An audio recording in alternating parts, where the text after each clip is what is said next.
దేవుడు చక్కగా ఈరోజు భూమి మీద నరుల నివాస యోగ్యమైన హ్యాబిటబుల్ జోన్. ఏమండి, భూమి మాత్రం ఎందుకు హ్యాబిటబుల్ జోన్లో ఉంది? హ్యాట్స్ ఆఫ్ అండి. నిజంగా ఇటువంటి శాస్త్ర పరిజ్ఞానం అర్థమైంది ఒక శాస్త్రవేత్త ఉన్నాడండి. He's none other than Isaac Newton అండి. బైబిల్ చదివాడండి. ఏం చెప్పాడు?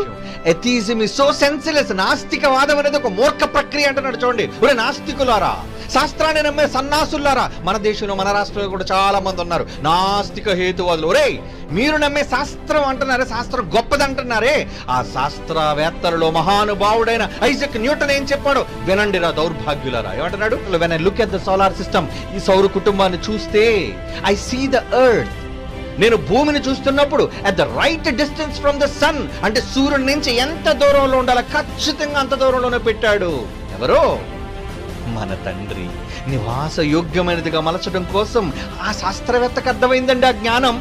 I see the earth at the right distance from the sun to receive the proper amount of heat and light. భూమి మీద ఎంత వేడి రావాలో, ఎంత కాంతి రావాలో అన్నది దేవుడికి తెలుసు కనుకనే పెట్టాడు.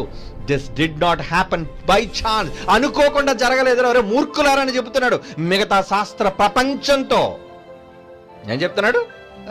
ఒరే, ఈ సౌర కుటుంబంలో 3వ గ్రహంగా మాత్రమే భూమి ఎందుకుందో తెలుసా? అంత దూరం ఎందుకు పెట్టాడో తెలుసా? అక్కడ మాత్రమే జీవి నివసించగలదు అని, అక్కడ మాత్రమే మనిషి ప్రాణంతో నివసించగలడు అని. ఇది ఎవరు చేశారు అంటే దేవుడే చేశారు అంటున్నాడు. చూడండి, ఇది అనుకోకుండా జరిగినది కాదు. This did not happen by chance.